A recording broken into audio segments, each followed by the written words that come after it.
one thing that looked so cute to me. Like, I'm not the biggest Star Wars fan, but I really want one of those. A droid? Yeah, they look so fun. Yeah. It's kind of like our remote-controlled dog. I will tell you this. The friend that I went to Galaxy's Edge with tried to take his on the plane, and TSA took it apart. Why? Because they were just checking to make sure that it was safe. Oh my gosh, could they put it back together? They know how to put it They back didn't put it back together. They just left it in pieces inside of his suitcase, and he had to put it back together. But he did. He could, right? Yeah. Oh my And the construction walls seem to be moving further and further out. Oh, they're doing something to this building. Is that a new building? Interesting. I wonder what's happening. We're turning to the right over here and heading down Grand Avenue.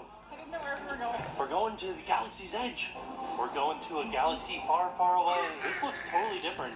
Just this entrance looks totally different than Disneyland. This is where I exited when I was there.